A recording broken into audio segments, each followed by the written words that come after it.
الحمد لله وكفى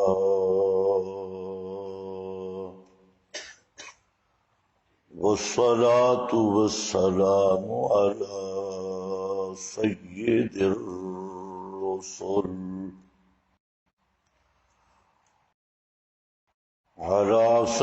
الرسل وخاتم الأنبياء.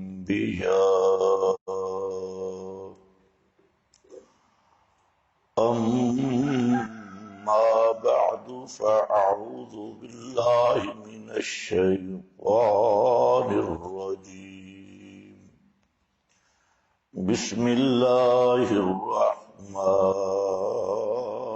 الرحيم. قل بفضل الله وبرحمته فبذلك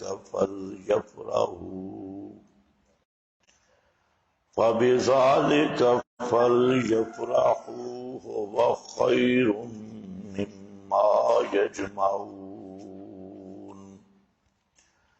سبحان ربك رب العزة عما يصفون وسلام على المرسلين والحمد لله رب العالمين.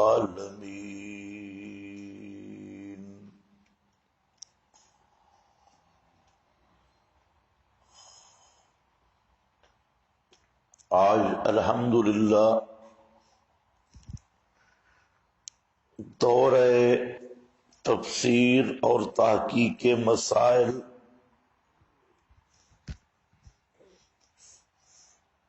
کی شروعات ہیں. اس سلسلہ میں چند باتیں وہ سمجھنی بھی اور عمل کی نیت سے گوش گزار کرنی ضروری ہے.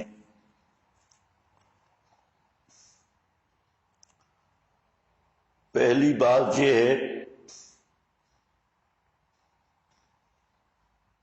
کہ اللہ رب العزت کا ہم پر بہت بڑا انعام اور احسان ہے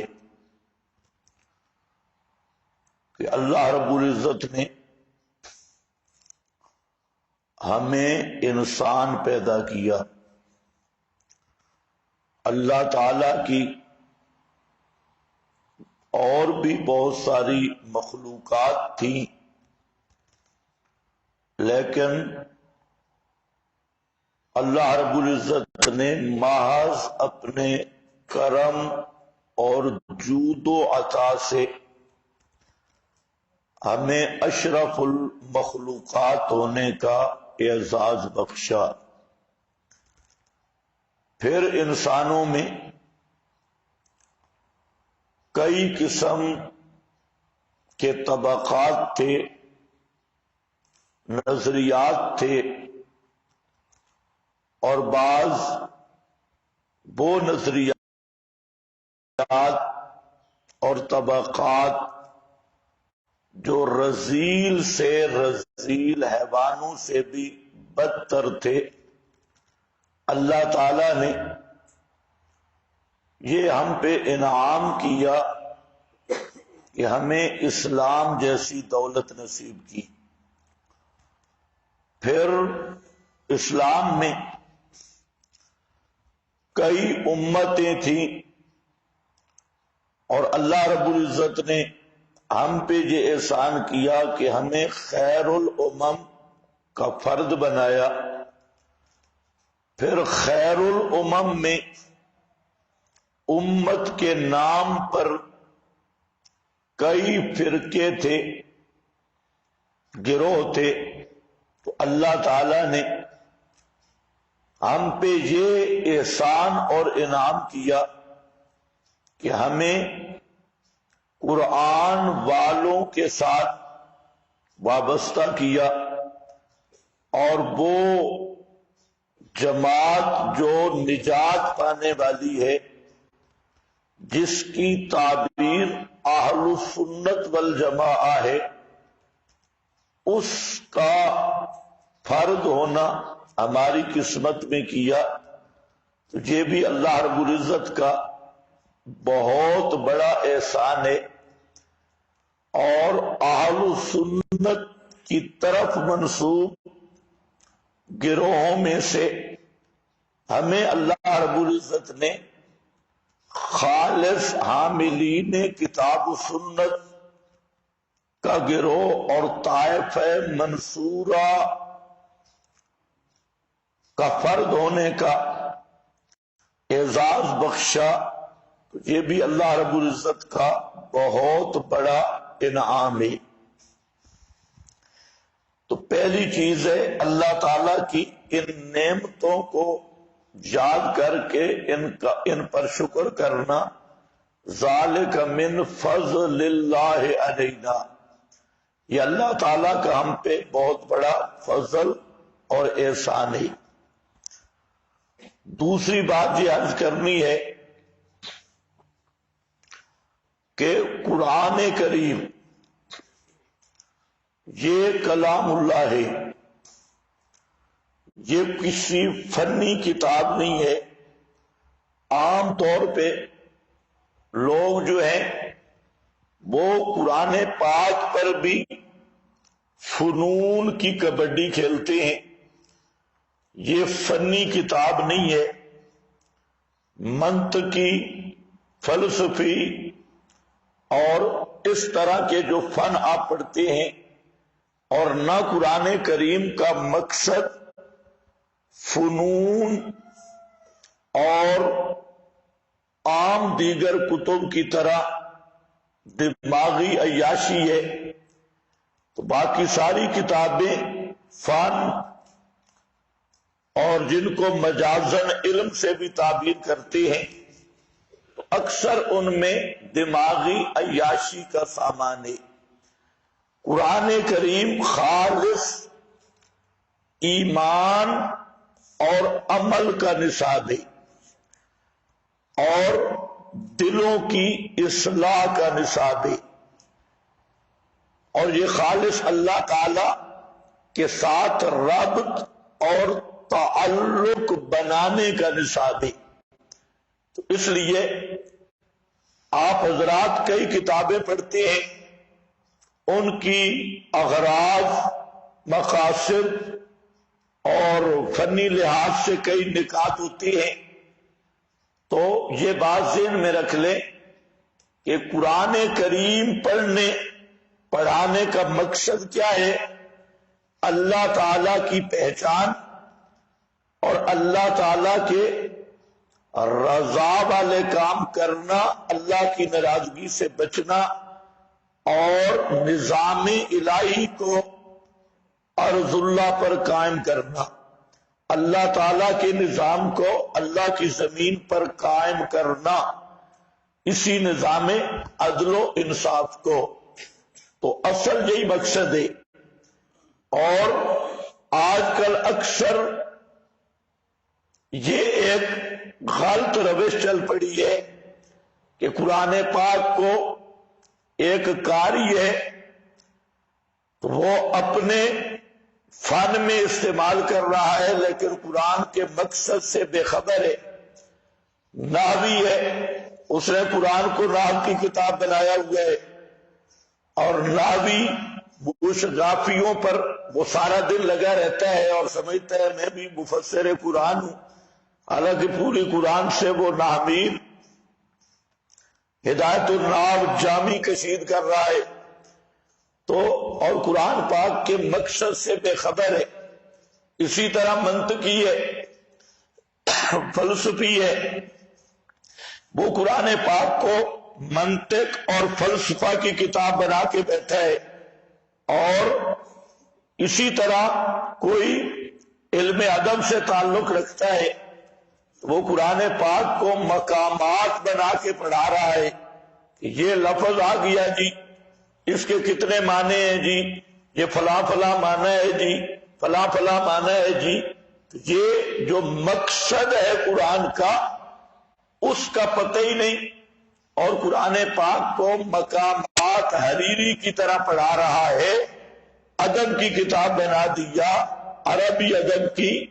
اسی طرح کوئی علم فصاحت بلاغت کے ساتھ وابستہ ہے تو اس کا قرآن سے تعلق صرف یہ ہے کہ علم بلاغت کو قرآن سے کشید کیا جائے، کیونکہ یہ اعجاز کے اعلیٰ درجے پہ فائز کتاب ہے، تو اس سے فصاحت بلاغت اس پر کشید کیا جائے، اسی کو وہ تفسیر سمجھتا ہے۔ لیکن یہ بات ذہن میں رکھ لو کہ یہ قرآن پاک کا مقصد ہرگز نہیں۔ قرآن مقدس اس میں شک نہیں کہ ایک جامع کتاب ہے، کامل کتاب ہے، لیکن قرآن کریم کا جو اصل مقصد ہے وہ ہے اللہ رب العزت کی معرفت، اللہ تعالی کی پہچان، اللہ کی رضا کے طریقوں کو جاننا، اللہ تعالی کے ناراضگی کے اسباب کی پہچان، پھر اللہ تعالی کی رضا کو حاصل کرنا اور ناراضگی سے بچنا، اور اسی نظام کو قائم کرنا، یہ اصل مقصد ہے کتاب اللہ کا۔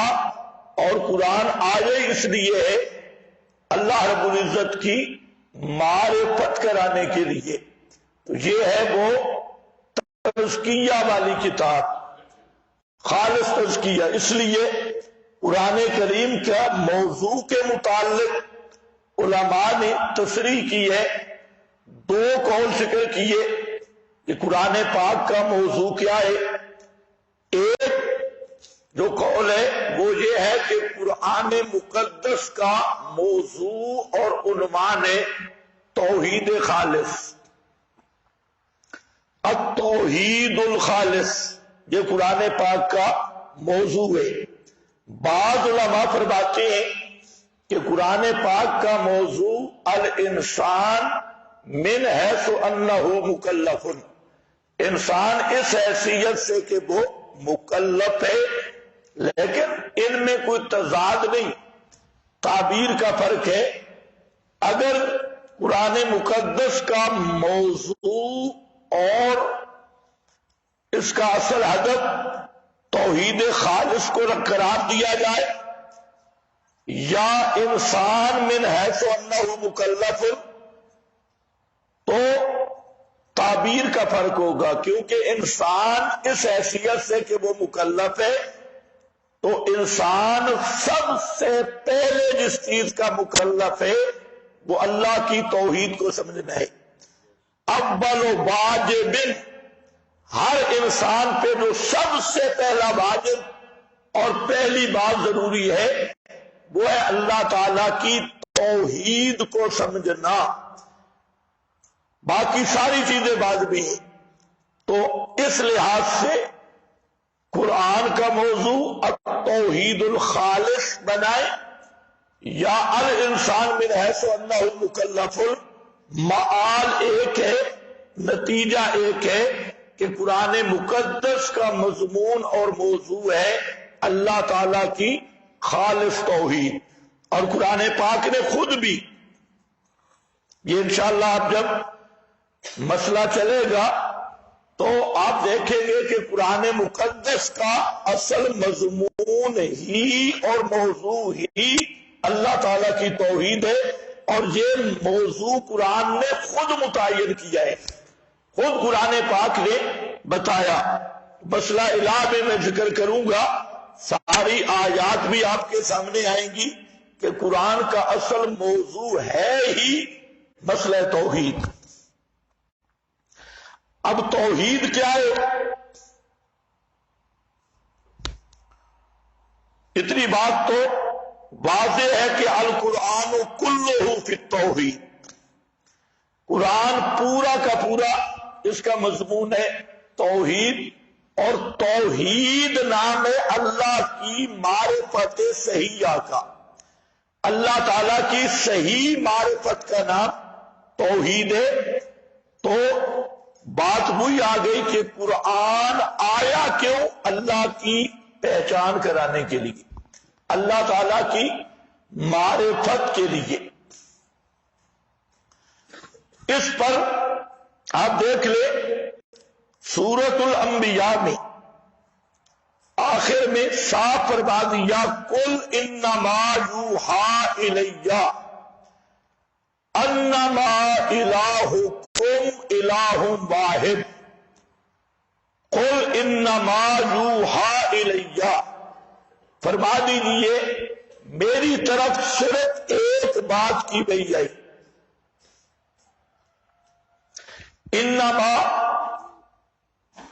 انما کا کلمہ حصر کا ہے، اور کلمہ حصر میں کیا معنی ہوگا کہ آپ فرما دیجئے میری طرف صرف ایک بات آئی، ایک بات کی وہی آئی.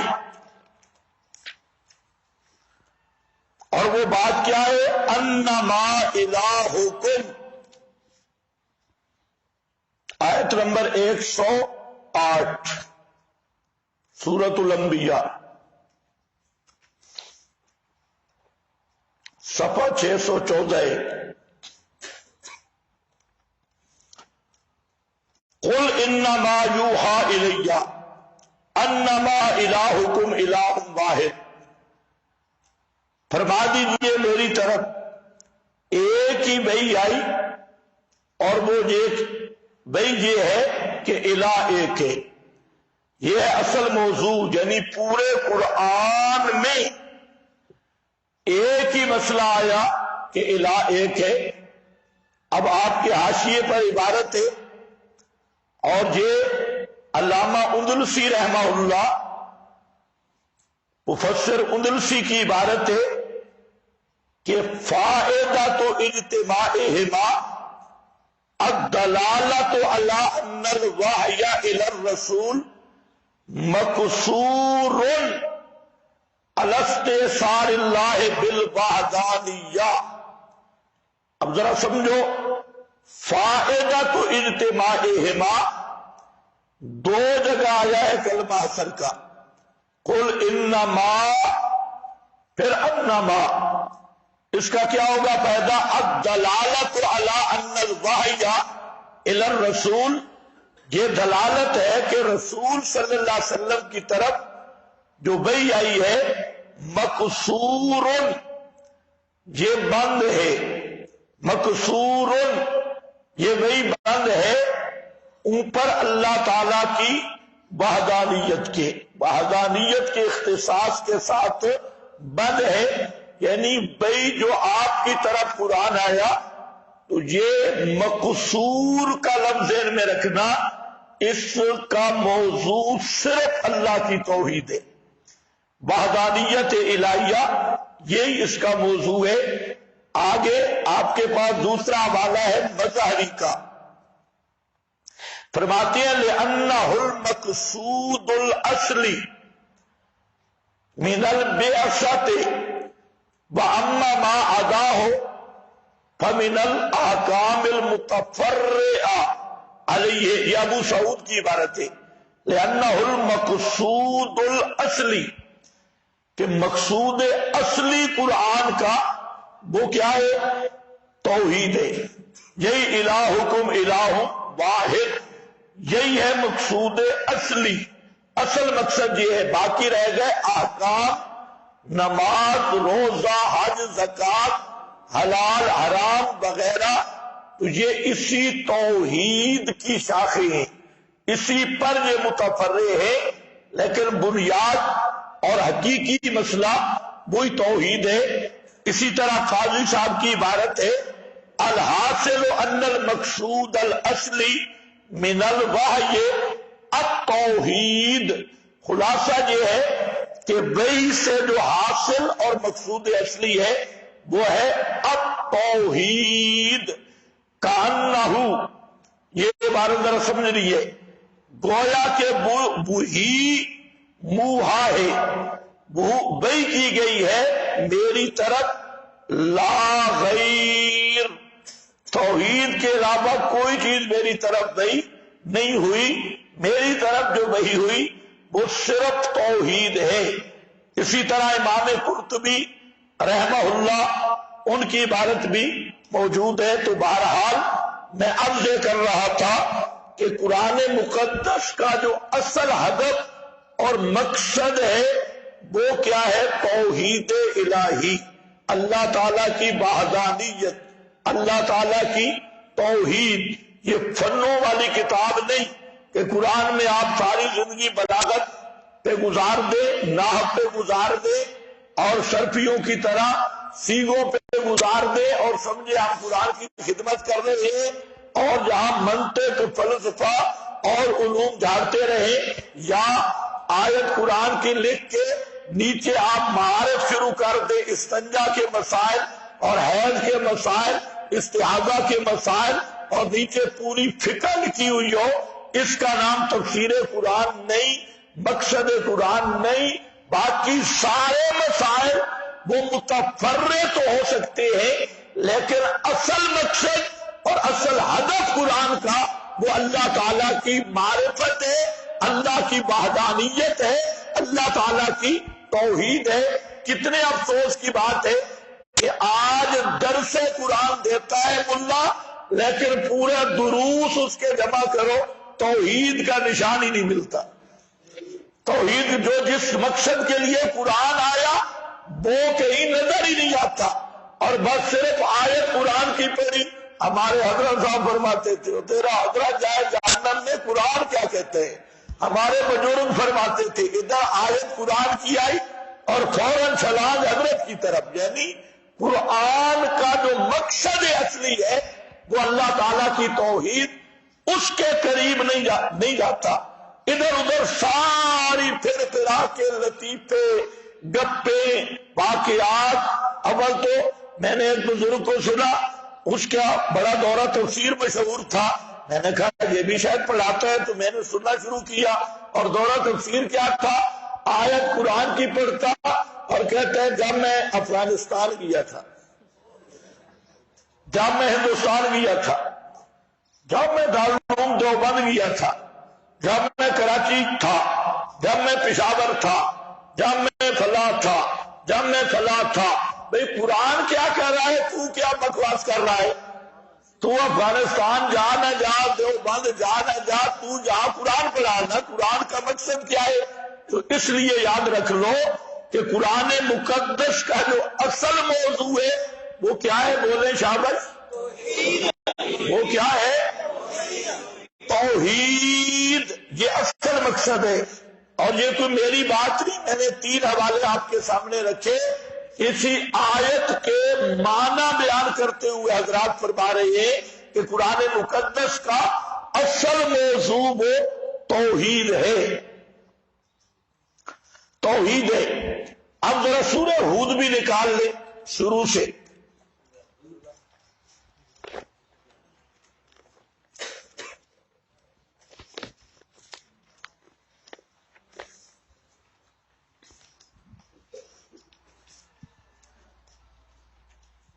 صفحہ نمبر 412۔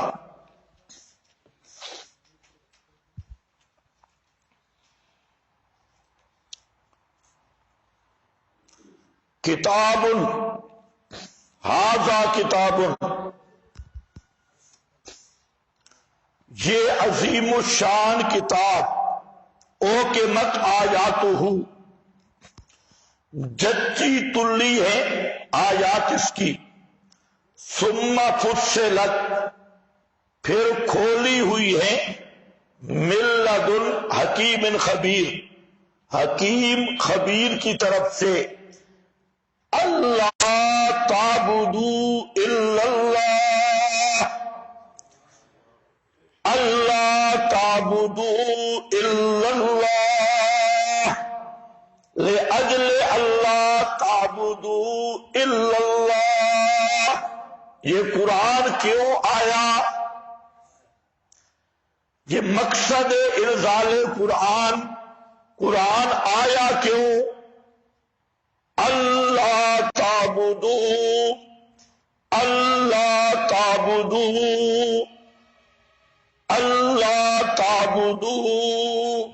قرآن اس لیے آیا کہ یہ مسئلہ بیان کرے کہ اللہ کے سوا کوئی عبادت کے لائق نہیں، اللہ کے سوا کسی کی عبادت مت کرنا۔ اب یہاں آپ کے پاس ایک عبارت ہے،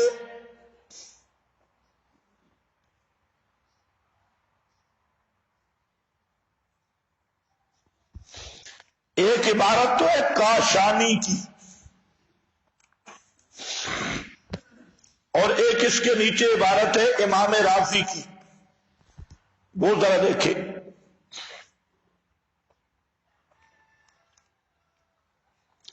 اعلم ان فی قولہ اللہ تعبدوا الا اللہ وجوہا، امام رازی کہتے ہیں کہ یہ جو اللہ تعبدوا والا قول ہے اس میں کئی توجیہات ہیں۔ پہلی توجیہ ہے الاول ان یکون مفعولا لہ، کہ اللہ تعبدوا یہ مفعول لہ ہو، کیا ہو؟ مفعول لہ ہو، اور تقدیر عبارت کیا ہوگی؟ کتاب احکمت آیاتہ ثم فصلت لأجل اللہ تعبدوا الا اللہ۔ یہ مفعول لہ ہے، یہ جو کتاب عظیم و شان کتاب، اس کی آیات جچی تلی صاف صاف کھلی ہوئی کیوں ہے؟ اس کے کیوں ہے؟ کیوں آیات جچی تلی، کیوں آیات کھلی کھلی؟ اس کی وجہ کیا؟ فرمایا لِأَجْلِ اللہ تعبدوا الا اللہ، اس لیے کہ مسئلہ یہ بیان کرنے کے لیے کہ اللہ کے سوا عبادت کے لائق کوئی نہیں، مت پکارو سوائے اللہ کے کسی کو۔ باقول ھذا التاویل یدل علی انہ لا مقصود من ھذا الکتاب الشریف الا ھذا الحرف الواحد۔ اس عبارت کو دیکھو اور اس کو یاد کرو اور مفتیوں کو بھی بتاؤ۔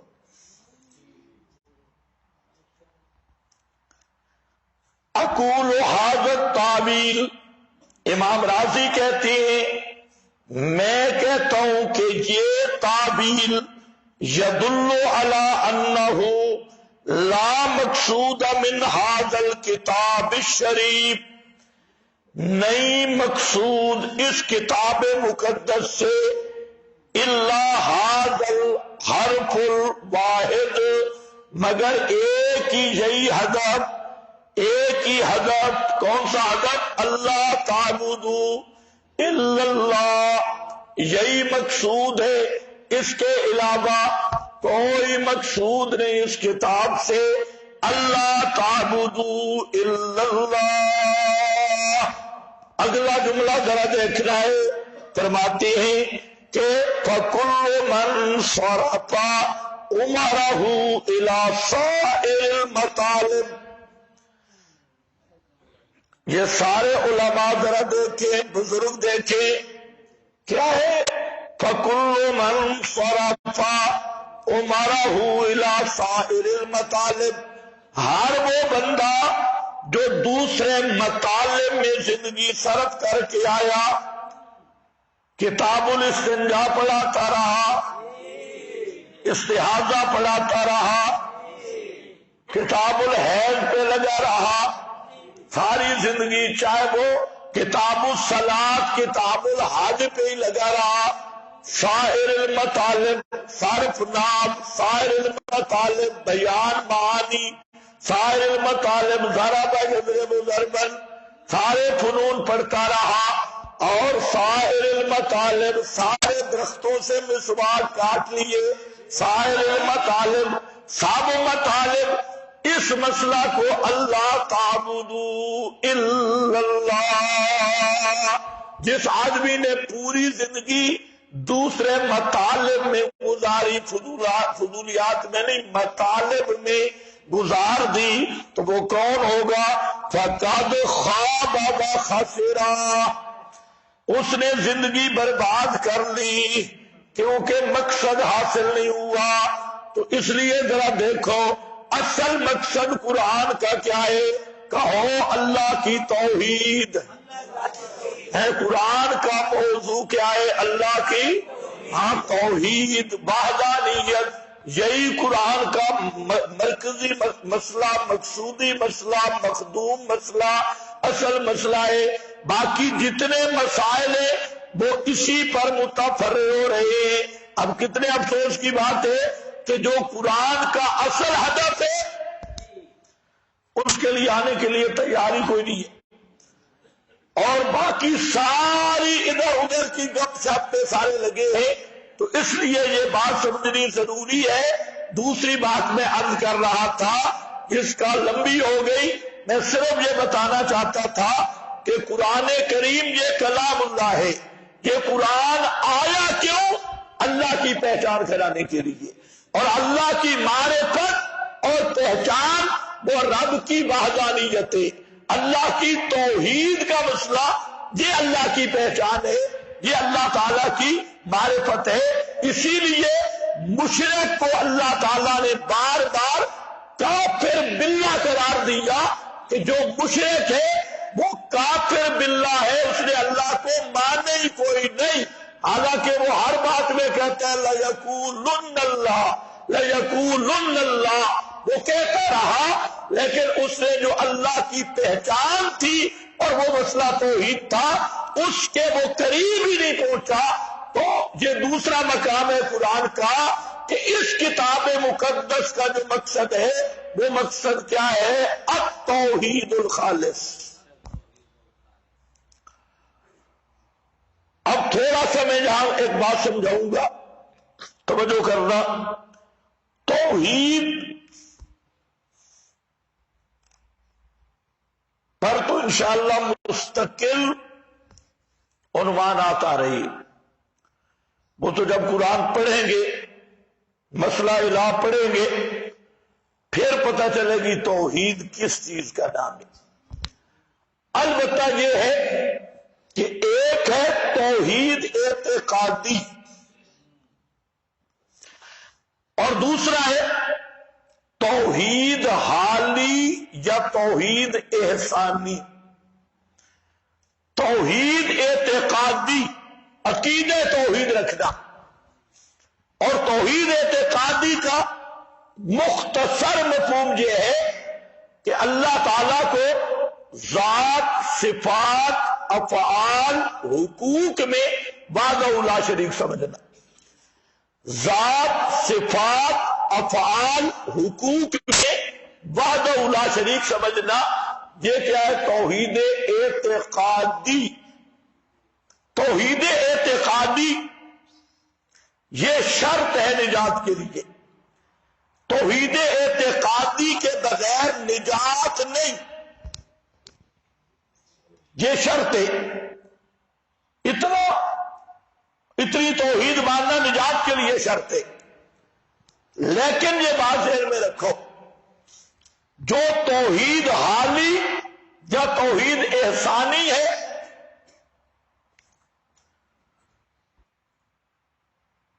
اس کا مطلب کیا ہے اور یہ ہے کس کے لیے؟ توحید حالی یا توحید احسانی یہ وہ توحید کا درجہ ہے جہاں سے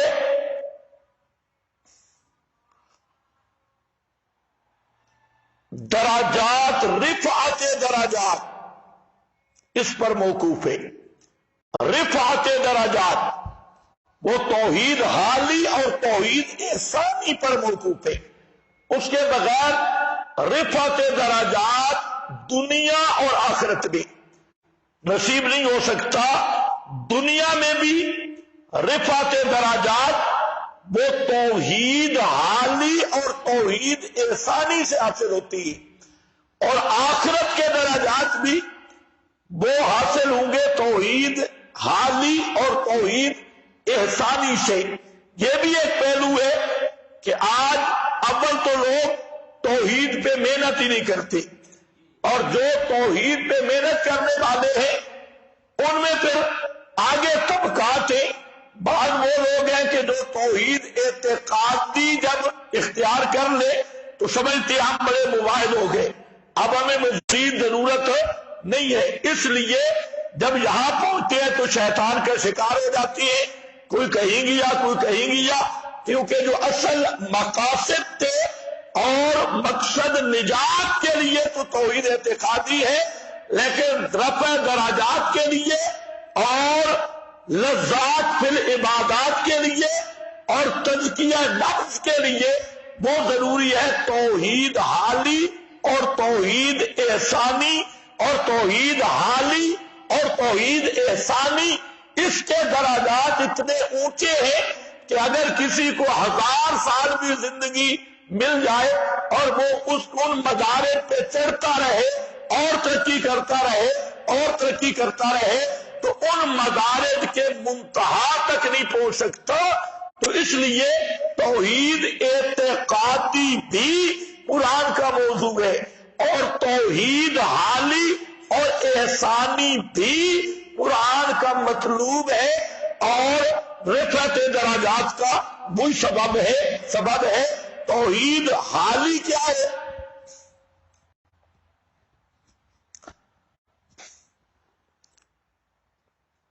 قرآن پاک میں توحید حالی کی تعبیر اخلاص سے ہے،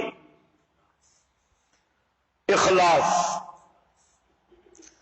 اور حدیث میں توحید حالی کی تعبیر احسان سے ہے، اخلاص سے، احسان سے۔ اخلاص کا کیا معنی؟ کہ دل کو غیر اللہ سے خالی کر دے، دل میں صرف اور صرف اللہ باقی رہے۔ ایک تجھے غیر اللہ کو دل سے خالی کر دے، دنیا بھی غیر اللہ ہے، دنیا کے سارے متعلقات غیر اللہ ہیں، اور دنیا کی محبت، دنیا کے سارے تعلقات، ان سے دل کو خالی کرنا ہے، اور صرف زبان سے نہیں ہوگا، اس پہ زور لگایا جائے گا، محنت کرنی ہوگی کہ دل سے غیر اللہ سے دل خالی ہو جائے، اور دل میں صرف اور صرف اللہ رہے۔ ایک بات۔ دوسری بات یہ ہے کہ اللہ تعالی کی مائیت کا دھیان راسخ ہو جائے، اللہ تعالی کی مائیت، اللہ میرے ساتھ ہے، انا معی ربی ان اللہ معنا ہوا معکم، عقیدے کی حد تک تو ہے، لیکن مائیت الہی اللہ میرے ساتھ ہے، یہ دھیان جو ہے یہ راسخ ہو جائے اور مضبوط اور پختہ ہو جائے، تو جب یہ دھیان مضبوط اور پختہ ہو جائے گا کہ اللہ میرے ساتھ ہے، اور یہ ایسا دھیان بن جائے جب راسخ ہوگا تو ہر قدم پہ انسان کا پہلا خیال اور دھیان اللہ کی طرف جائے گا، اور جب اللہ تعالی کی طرف دھیان، کوئی کام کوئی چیز بھی آئے اور آدمی کا دھیان فوراً متوجہ ہو جائے اللہ کی طرف، تو یہ ہے وہ رسوخ فی الاخلاص، اور یہی مقصود ہے فاعبد اللہ مخلصا لہ الدین۔ فاعبد اللہ میں توحید اعتقادی ہے، مخلصا لہ الدین میں توحید احسانی اور توحید حالی ہے۔ حال کا مطلب کہ وجود کے اندر توحید پہ بست ہو جائے، حل ہو جائے، اور اسی کی طرف قرآن نے اشارہ کیا اصلھا ثابت و فرعھا فی السماء. جو توحید ہے اصلھا ثابت، یہ دل کی زمین کی گہرائی میں اس کی جڑیں اترتی ہے. وفرعھا فی السماء، اور اس کی شاخیں آسمان میں. تو اصلھا ثابت، جب اصل جڑ توحید کی دل میں راسخ ہو جاتی ہے، مضبوط ہو جاتی ہے، اور جب بھی کوئی معاملہ ہو تو آپ کا دھیان فوراً اللہ کی ماہیت کی طرف اٹھتا ہے کہ میرے ساتھ میرا اللہ ہے. اس میں جب رسوخ پیدا ہو جائے تو اسی کا نام احسان ہے، اسی کا نام اخلاص ہے. وہ جو حدیث جبریل میں آپ نے پڑھا مل احسان، احسان کیا چیز ہے، تو آپ نے کیا فرمایا؟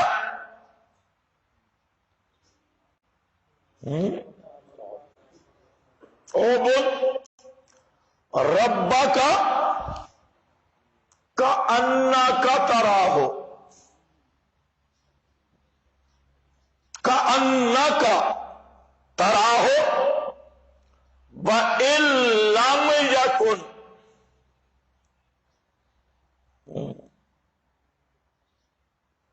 کیا تو کیسے آتی ہے حدیث؟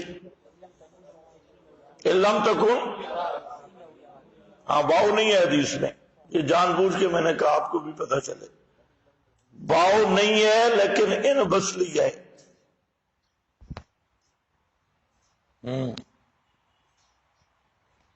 یہاں واؤ نہیں ہے لیکن ان بسلی ہے، ان بسلی ہے.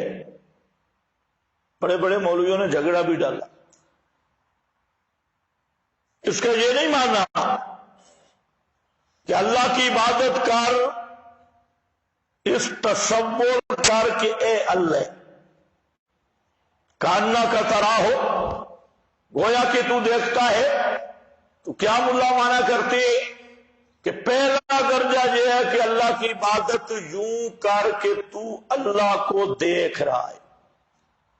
تو اب کوئی تصور تو کرے گا نا کہ اللہ ہے، تو یہاں سے کافر ہو جائے گا.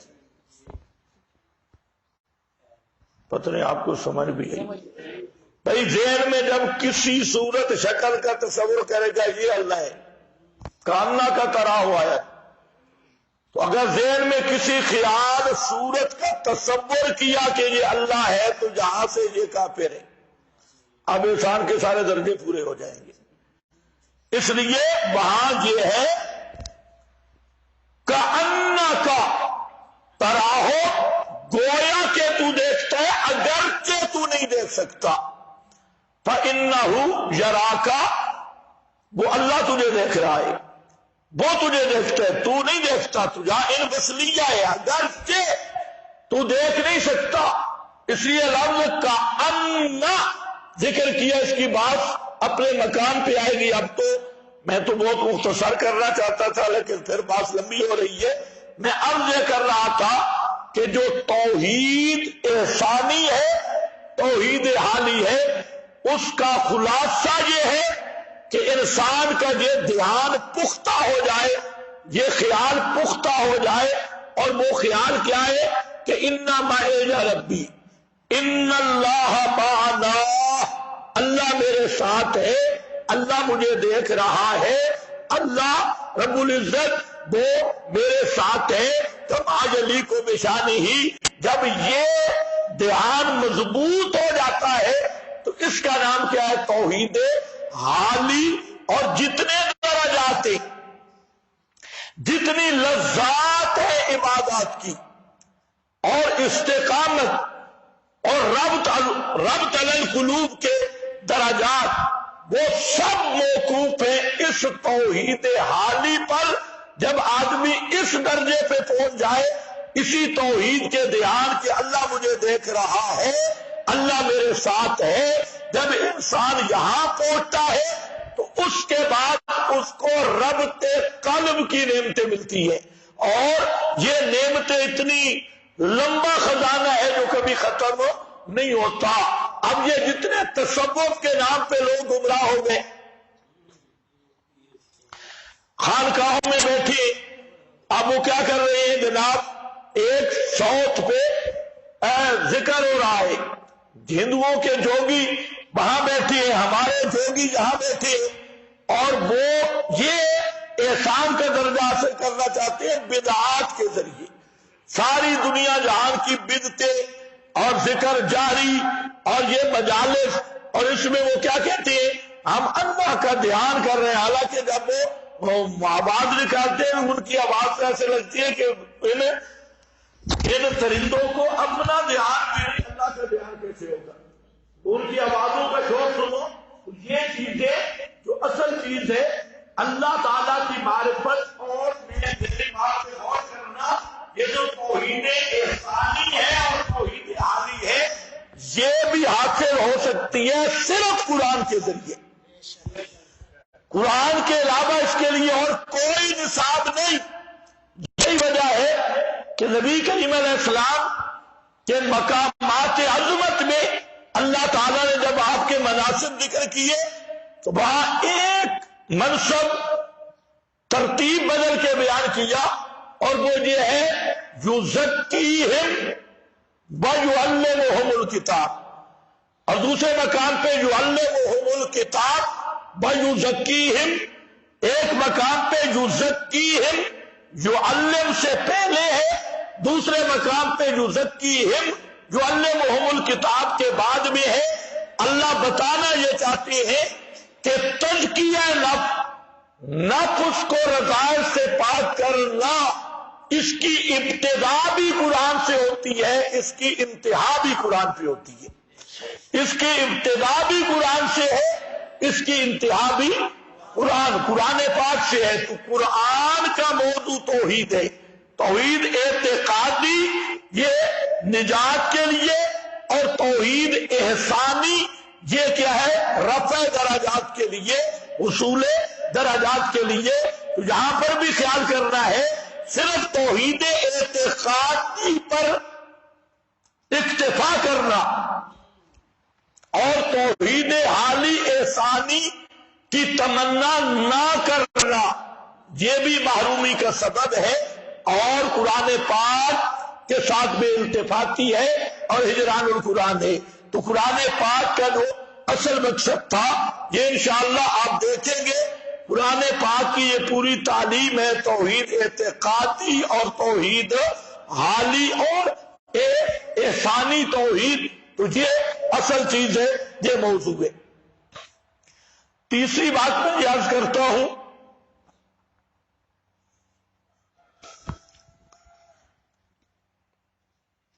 کہ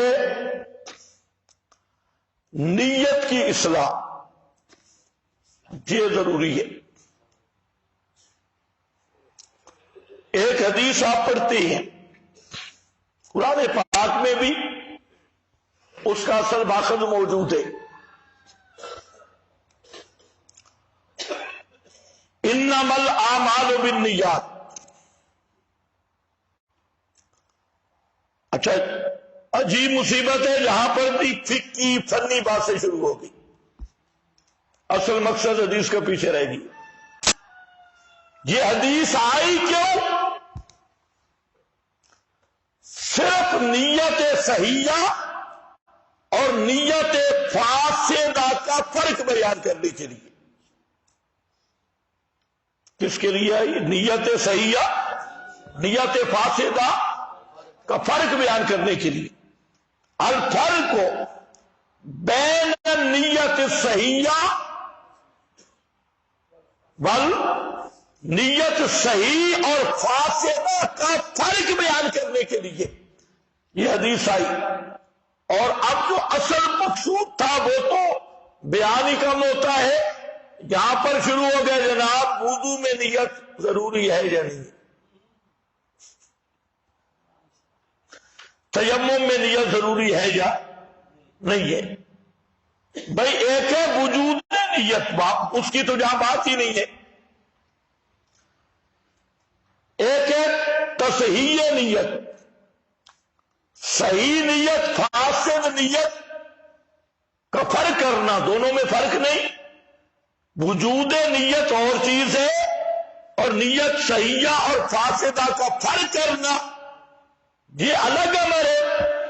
تو یہاں وجود نیت کی بات نہیں ہو رہی جس پر آپ ساری زندگی پڑھتے ہیں جناب انما الاعمال بالنیات، جار مجرور کا مطالعہ کیا نکالیں، وہ یہ کرتے ہیں ہم یہ کرتے ہیں، ساری زندگی سے پہ گزر گئی. حالانکہ پیغمبر کریم کا مقصد یہ ہے کہ اگر نیک کام میں نیت اللہ کی رضا کی ہوگی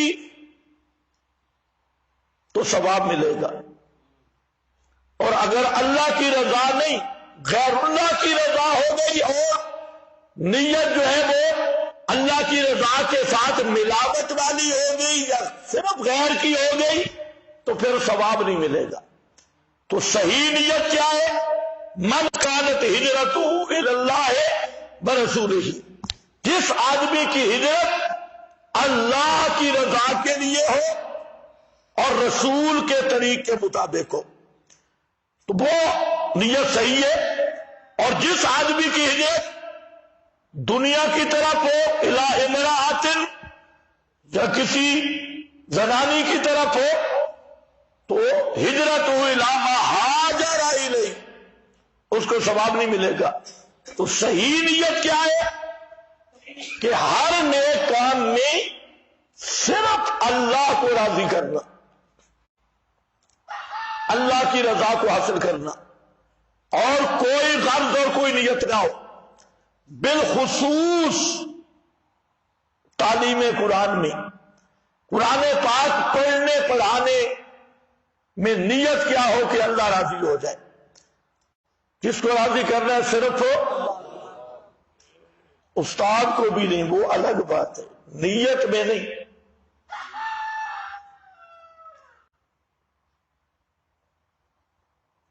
اور نیت صرف یہ ہو کہ اللہ راضی ہو جائے، یہ اصل نیت ہے صحیح.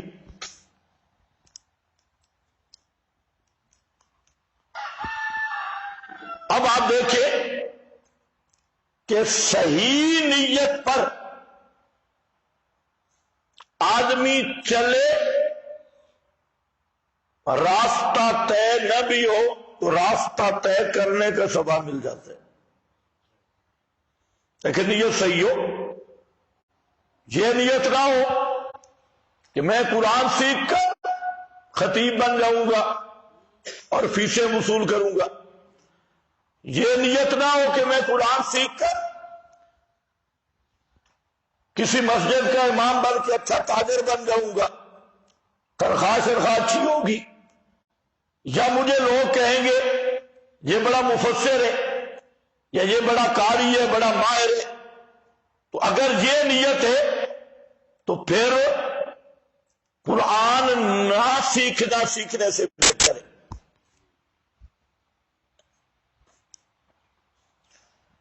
تو نیت کو خالصتاً اللہ کی رضا کے لیے کرنا یہ ہے اصل واسطہ حصول برکات کا بھی، حصول فیض کا بھی. آپ نے پڑھا مسلم شریف میں ہے 3 آدمی سب سے پہلے جہنم میں جائیں گے، اور وہ 3 آدمی کون ہوں گے؟ ایک قاری صاحب ہوں گے، عالم صاحب، ایک مجاہد صاحب ہوں گے، اور ایک سخی صاحب ہوں گے. اب کام کتنے اونچے ہیں؟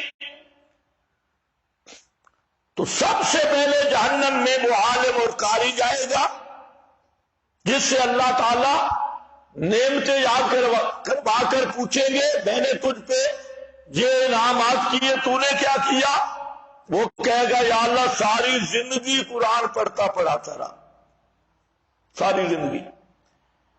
تو اللہ تعالیٰ فرمائیں گے کذبتا، جھوٹ بولتا ہے، جب تو قرآن پڑھا رہا تھا تو اس وقت میری نظریں تیرے دل پہ لگی ہوئی تھی، تیرے دل میں مجھے راضی کرنا نہیں تھا، تیرے دل میں تھا لوگ کہیں یقال لک القاری، کہا جائے تجھے القاری، المقری، القاری العلامہ الحافظ مفتی اعظم شیخ الحدیث فلاں فلاں کہا جائے، یقال لک القاری قد قیل فی الدنیا، دنیا میں یہ کہا جا چکا ہے، فرمایا اس کو لے جاؤ جہنم میں ڈال دو۔ دنیا کے لیے قاری کہلوانا، عالم کہلوانا، ملا کہلوانا، علامہ کہلوانا، شیخ الحدیث کہلوانا، تو خدمات کیا ہے کہ ساری زندگی اس نے دین کا کام کیا، قرآن کا کام کیا، لیکن دل میں اللہ نہیں تھا، اللہ کی رضا نہیں تھی، تو سارا کیا کرایا تباہ برباد ہو گیا۔ دوسرا وہ مجاہد، وہ عرض کرے گا اللہ میں تو جان بھی کٹوا کے آیا، آخری قطرہ بھی تیرے راستے میں بہا دیا۔ اللہ فرمائیں گے کذبتا، جھوٹ بولتا ہے، جب تو میدان جنگ میں دوڑ رہا تھا میری نظریں تیرے دل پہ لگی تھی، تیرے دل میں یہ میری توحید کی بلندی نہیں تھی، تیرے دل میں یہ بات تھی کہ تجھے بہادر کہا جائے، نگر کہا جائے، تجھے بڑا جنگجو کہا جائے، اس لیے قد قیل فی الدنیا، دنیا میں یہ تیرے چرچے ہوتے رہے، تیری پہلوانی جنگ جوئی اور تیرے بڑے شہرتیں ہوتی رہی اور ادلا بدلا ہو گیا، جاؤ اس کو جہنم میں ڈال دو۔ تیسرا وہ سخی آدمی جو رات دن اللہ کے راستے میں خرچ کرنے والا، وہ بھی کہے گا اللہ میں نے اپنا مال لٹا دیا۔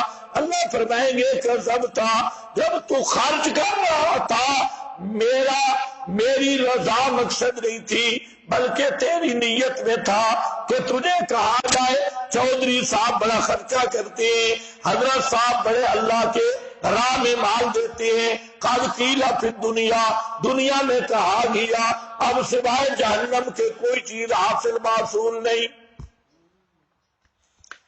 یہ تین چیزیں ہوں گی، تین ملا، تین افراد بڑے بڑے عمل کرنے والے، وہ جہنم میں جا رہے ہیں۔ تو اس لیے نیت کی تصحیح ضروری ہے کہ نیت میں خالص اللہ کی رضا ہو، کوئی غرض دوسری نہ ہو، ادنا سے ادنا غرض بھی دوسری نہ ہو، اور یہ تنہائی میں بیٹھ کے سوچ کے اللہ سے عہد کرنا دل سے کہ اللہ میں تیری کلام پڑھ رہا ہوں تجھے راضی کرنے کے لیے، صرف تجھے تیری رضا مقصود ہے۔ صحابہ کرام کی اللہ نے جو بڑی شان بیان کی، دو جملے بڑے عجیب، ایک سورہ فتح میں فرمایا تراہم رکعا سجدا، آگے کیا ہے یبتغون فضلا من اللہ ورضوانا، یبتغون یہ نیت ہے، یہ اخلاص ہے، تو دیکھے گا ان کو رکعا سجدا، رکوع سجدہ کرتے ہوئے، ان کا غرض اور نیت کیا ہے یبتغون فضلا من اللہ، اور دوسرا مقام ہے یریدون وجہا، یریدون وجہا، ان کی رات دن کی عبادات سے کیا مراد ہوتا ہے یریدون وجہہ، یہ اللہ کا وجہ اس کا ارادہ رکھتے ہیں، یعنی نیت ان کو رب کو راضی کرنا ہے۔ تو صرف اللہ کی رضا کی جس کام میں نیت ہو، اللہ کی نصرت بھی ہوتی ہے، اس کا فائدہ بھی ہوتا ہے۔ حدیث میں آتا ہے کہ جو آدمی دین کا علم پڑھتا ہے تاکہ دنیا کے فائدے حاصل ہو، لم یجد عرف الجنہ، جنت کی خوشبو بھی نصیب نہیں ہوگی۔ تو دوسری چیز ہے نیت کو صحیح کرنا، اور نیت ہو اللہ کو راضی کرنا، صرف اور صرف جب یہ نیت بن جائے تو اس کی علامت یہ اگر مشکل بھی آئے اس کو برداشت کرے، ناموافق حالات بھی ہوں ان کو برداشت کرے، کیونکہ اس کا مقصد کس کو راضی کرنا ہے اللہ کو راضی کرنا ہے. جتنی مشکلات اور جتنے موانع اور رکاوٹیں ہیں ان کو دور کر کے ایک ہی داعیہ ہو کہ اللہ راضی ہو جائے اور اللہ کو میں نے راضی کرنا ہے. تو اللہ کی رضا میں مسائل برداشت کرنا، مشکلات اور مشقتیں برداشت کرنا، یہ باعث لذت بن جاتا ہے. اس میں بھی لذت ہوتی ہے. اس کے ساتھ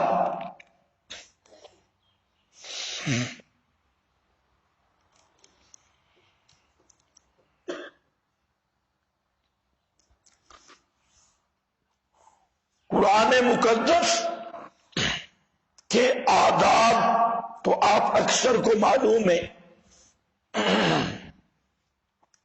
اور وہ اپنے مقام پہ آئیں گے بھی صحیح.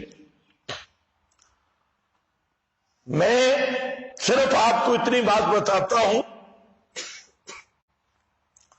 کہ جی آپ خوش نصیب لوگ ہیں کہ جنہوں نے خصوصی طور پہ فہم قرآن کے لیے، قرآن سمجھنے کے لیے گھروں کو چھوڑا اور سفر کر کے جہاں آئے قرآن پاک کو سمجھنے کے لیے. تو اس کا تھوڑا سا پس منظر بھی سن لو کہ یہ جو ہم دور تفسیر پہ بیٹھے ہیں اس کا پس منظر کیا ہے. اس کا پس منظر اگر پیچھے جائے تو یعلمہم الکتاب نظر آتا ہے. پیغمبر کریم کا سب سے بڑا منصب تھا قرآن سکھانا، قرآن پاک سکھانا. یعلمہم الکتاب، آپ معلم اعظم ہیں. یہ آپ کے مناسب میں سے، اور پھر آگے ترغیب دی خیرکم من تعلم القرآن وعلمہ. خیرکم، تم میں سے سب سے بہتر آدمی. یہ لفظ خیر کا اسم تفضیل بھی بن سکتا ہے اور صفت مشبہ کا صیغہ بھی بنتا ہے. خیر کا لفظ جس نے مختصر پڑھی ہے وہاں دیکھ لینا، یہ خیر صفت مشبہ بھی بن سکتا ہے، اس میں تفضیل بھی. خیرکم، تم میں سے بہتر. کتنا بہتر، اس کی عادت سے کریں. جیسے خیر من الف شہر، 1000 رات سے بہتر. یہ بھی عجیب اتفاق ہے، جس رات میں قرآن آیا وہ رات بھی خیر من الف شہر، اور جس سینے میں قرآن آئے وہ بھی خیرکم، وہ بھی خیرکم. خیرکم میں سب سے بہتر. اب اس بہتر ہونے کی حد کیا ہے اس کو اللہ کے محبوب نے ذکر نہیں کیا.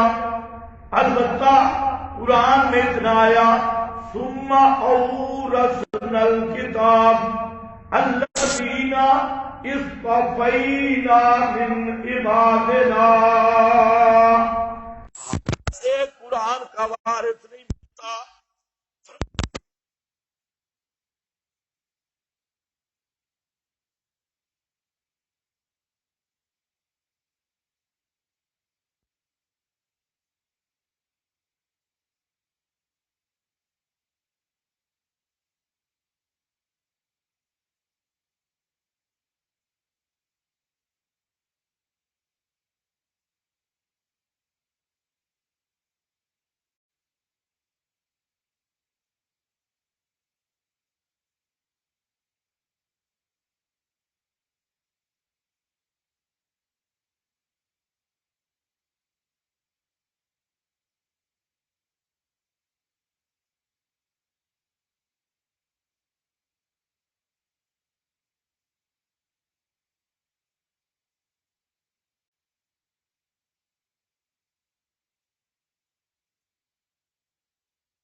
جو اللہ کے چنے ہوئے ہیں، استفینا میں عبادنا اسی کی تعبیر ہے، خیرکم من تعلم القرآن وعلمہ، تم میں سب سے بہتر، اس سے بہتر کیا ہوگا جو استفینا کا مصداق بن جائے۔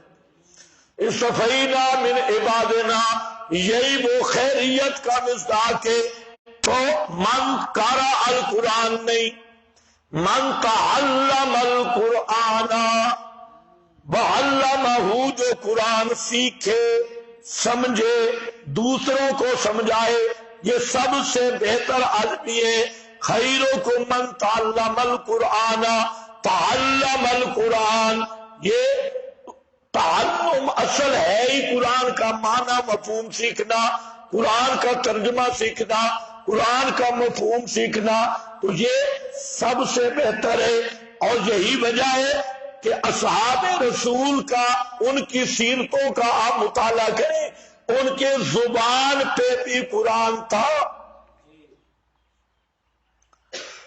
عمل میں بھی قرآن تھا، دعوت میں بھی قرآن تھا۔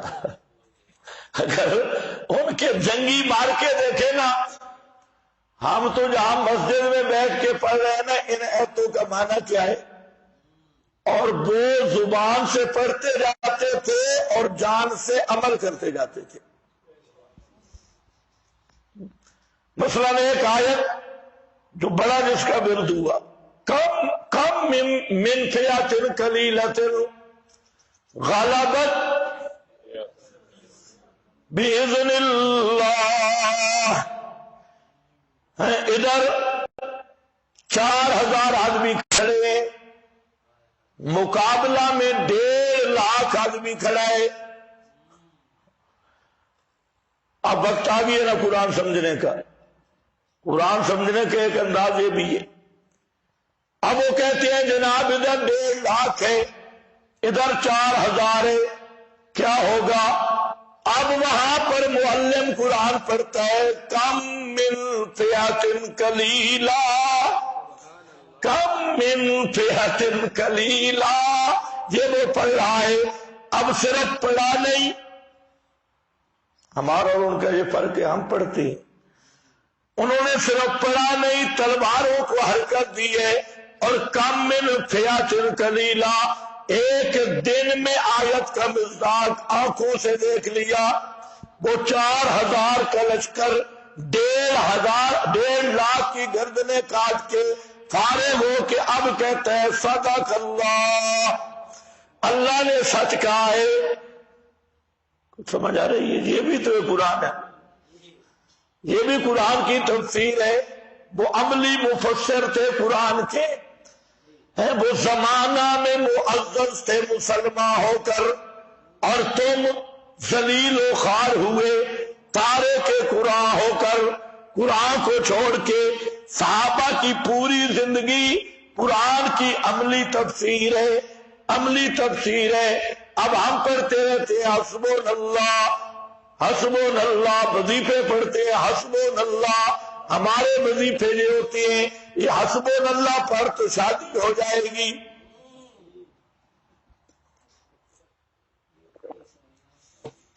حسبنا اللہ پڑھ تو رزق مل جائے گا۔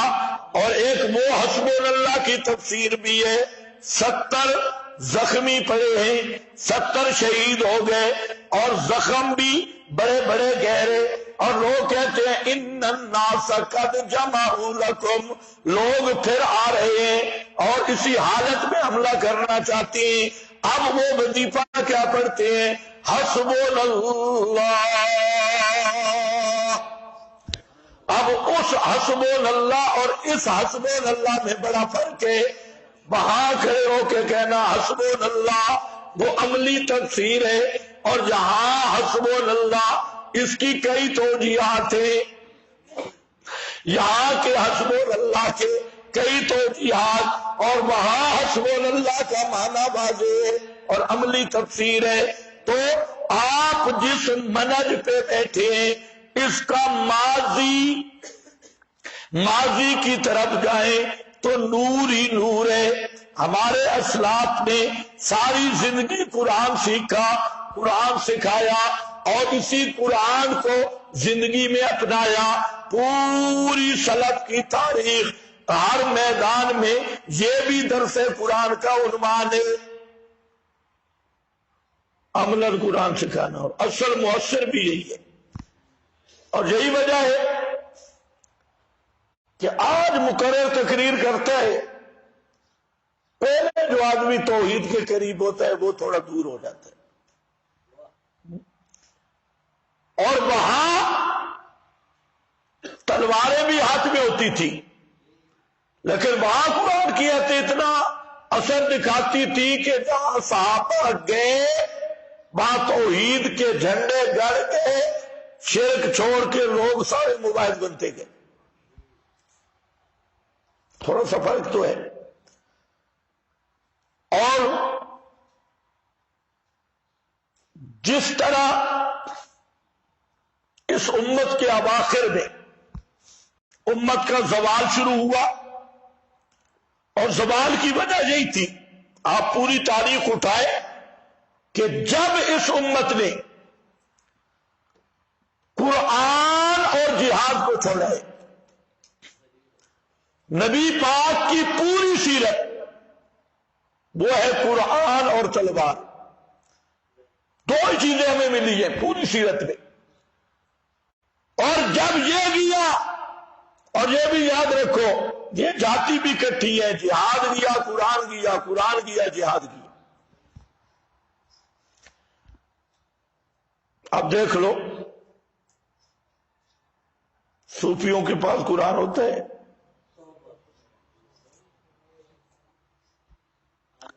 یہ لازم ملزوم ہے، اور یہی نبوت اور رسالت کی اصل محنت ہے۔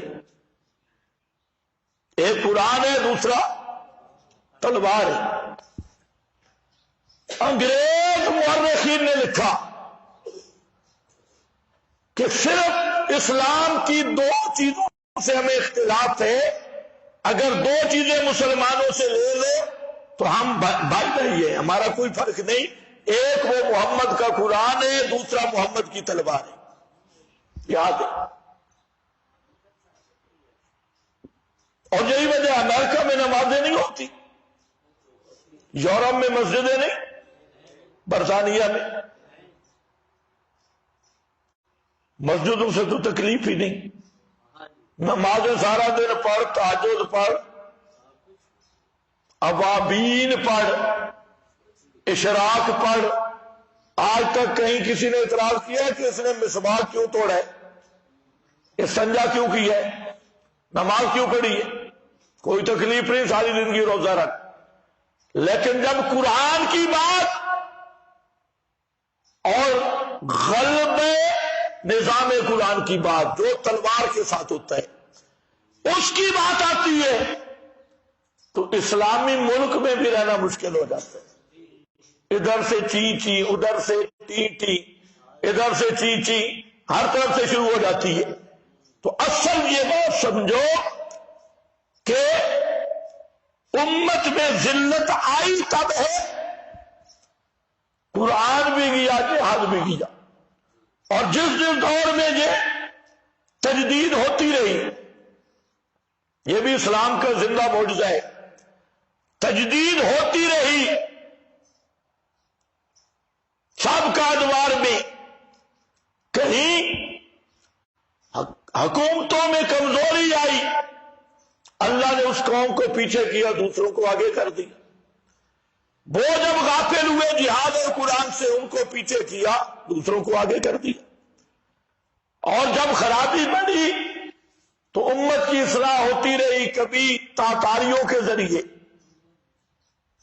کہتے ہیں بڑا ظلم کیا، لیکن وہاں جب خلیفہ کا حال یہ بن جائے کہ اس کے دربار کے القمی جیسے دجال مشیر ہوں، کتاب و سنت کی جگہ بدعات آ جائے، جہاد کی جگہ انگریزوں کی لڑکیاں محلات میں آ جائے، تو پھر چنگیز خان ہی کاک بنتا ہے نا۔ پھر یہ کوئی من سلوا کا مستحق تو نہیں ہے، یہ من سلوا کا نہیں، اسی طرح ہر دور میں تجدید ہوتی رہی. اسی طرح خلافت عثمانیہ کا آخر ایک پہلو تو یہ ہے خلافت ختم ہوئی، دوسرا پہلو یہ ہے کہ صوفیوں نے ایسا ادھم مچا دیا آخر میں کہ وہاں پر توحید و سنت کا نام ہی ختم ہو گیا اور صرف وحدت الوجودی رہ گئے اور حلولی صوفی پیدا ہو گئے. تو اللہ نے پھر محمد بن عبد الوہاب کو ادھر سے کھڑا کیا. توحید اسی طرح رہی لیکن ادھر کام ہوتا رہا. تو بہرحال ایک وقت برے صغیر پہ گزرا ہے جہاں پر حالت یہ تھی کہ برے صغیر کے کسی مدرسہ میں قرآن پاک کو پڑھایا نہیں جاتا تھا.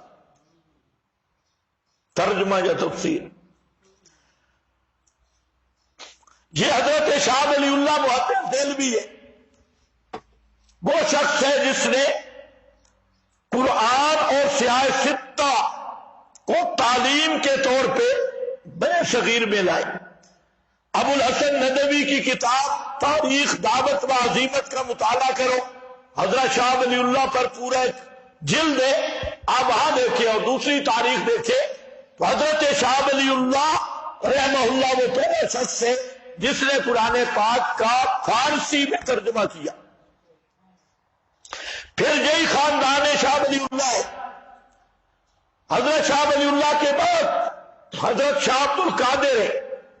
حضرت شاہ عبد القادر میں پہلا شخص ہے جس نے قرآن پاک کا اردو میں ترجمہ کیا اور موزے القرآن کے نام پہ چند حواشی لکھے. اور اس وقت دلی کی حکومت شیعہ حکومت تھی. جب شاہ عبد القادر نے قرآن پاک کا ترجمہ لکھا اور چند فوائد لکھے تو اس جرم کی سزا میں شاہ عبد القادر کو جلا وطن کر دیا گیا کہ آپ دلی سے نکل جائیں اور پیادہ نکلے اپنی بچیوں کو ساتھ لے کر آپ اپنا سامان سر پہ اٹھا کے ملک سے نکل جائیں. کیوں؟ جرم کیا کیا کہ قرآن کا ترجمہ کر دیا. حالت یہ بنی ہوئی تھی بڑے صغیر کے سب مدارس میں منطق تھی، فلسفہ تھا، معنی تھی، لیکن حدیث کیا تھی؟ ایک کتاب تھی مشکات الانوار. بس جو آدمی مشکات الانوار پڑھ لیتا وہی مفتی اعظم ہوتا، وہی شیخ الحدیث ہوتا. سیاہ ستہ بھی نہیں، قرآن بھی نہیں.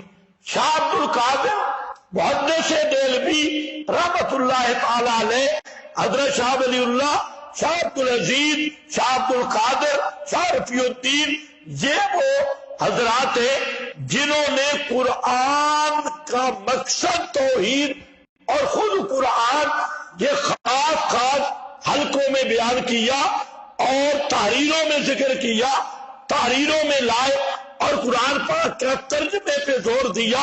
اور وہ بھی دعوت عام نہیں دے سکے. اس قرآنی ہدف توحید کا سب سے پہلا داعی بڑے صغیر میں جس نے منبر پہ بیان کیا وہ ہے حضرت سید شاہ اسماعیل شہید رحمت اللہ تعالی علیہ، جس نے جرت کے ساتھ قرآنی مقاصد کو منبر پہ بیان کرنا شروع کیا. اور شاہ شہید رحمت اللہ علیہ نے ایک رسالہ لکھا تقویت الایمان. وہ رسالہ اتنا ہے 73 کتابیں لکھی گئی اس کا اثر ختم کرنے کے لیے. 73 کتابیں، کچھ میرے پاس موجود بھی ہیں. ساری دنیا کے ملا کھڑے ہو گئے. وہ 73 مٹ گئی، ان کے نام مٹ گئے. تقویت الایمان اب بھی موجود ہے. شاہ اسماعیل شہید رحمت اللہ علیہ کی وہی فکر، اس فکر کے چند علماء یہ اکٹھے ہوئے، انہوں نے ایک چھونی قائم کی جو حقیقتاً مجاہدین کی چھونی تھی. مجاہدوں کا ایک مرکز تھا، ٹھکانہ تھا، جس کا عنوان دیا گیا دارالعلوم دیوبند. یہ مجاہدین کا ٹھکانہ تھا. اور پھر اسی مرکز میں عنوان تو دارالعلوم کا تھا.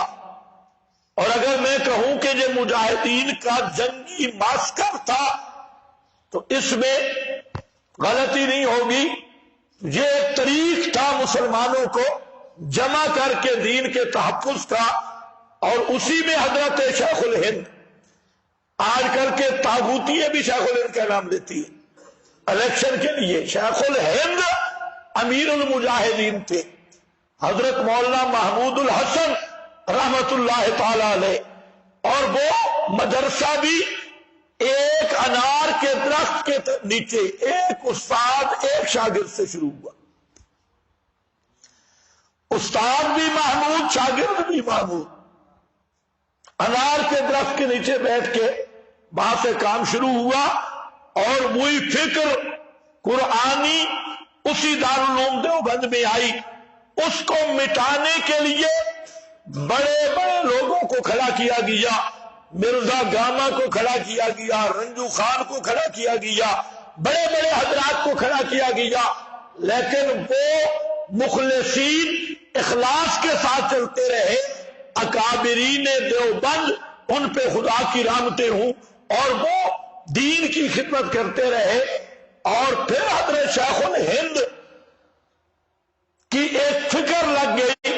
یہ ان کی فکر تھی کہ قرآن کو عام کیا جائے.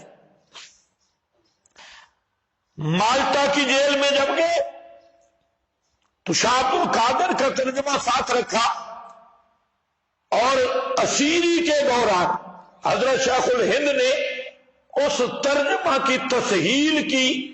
جو ترجمہ شیخ الہند ہے جواہر القرآن میں بھی وہی ہے، تفسیر عثمانی میں بھی وہی ہے. مالٹا کی جیل میں بیٹھ کے وہ ترجمہ لکھا، یہ وہی شاہ عبد القادر کے ترجمہ کی تسہیل ہے. اور سورۃ النساء تک تفسیر عثمانی کا حاشیہ شیخ الہند کا ہے. سورہ نساء کے آگے پھر علامہ شبیر احمد صاحب عثمانی رحمت اللہ تعالی علیہ کا ہے. تو بہرحال جب واپس آئے، 80 سال سے زائد عمر تھی، تو آپ نے حکم دیا میرے سب شاگردوں کو جمع کیا جائے. تو تمام شاگرد جمع ہوئے کہ بوڑھا شیخ اب کیا کہنا چاہتا ہے. یہ اتنے کمزور ہو چکے تھے کہ چارپائی پہ لیٹے ہوئے تھے، اٹھ کے بیٹھ نہیں سکتے تھے. تو چارپائی لائی گئی ممبر پہ. شیخ الہند رحمت اللہ علیہ اسی طرح لیٹے رہے اور کہا میں نے لمبی بات کوئی نہیں کرنی، 80 سال میں نے زندگی گزار دی ہے، اب میرا وقت بڑا کم ہے. میں سمجھا ہوں اس 80 سال کے تجربے میں ایک چیز سمجھا ہوں کہ اس امت کے زوال کے 2 سبب ہیں.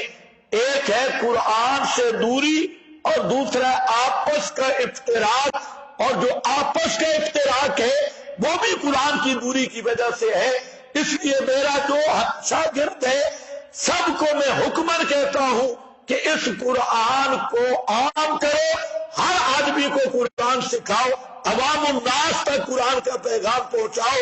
یہ قرآن بیان کرو گے افتراق بھی ختم ہو جائیں گے اور امت بن جائے گی.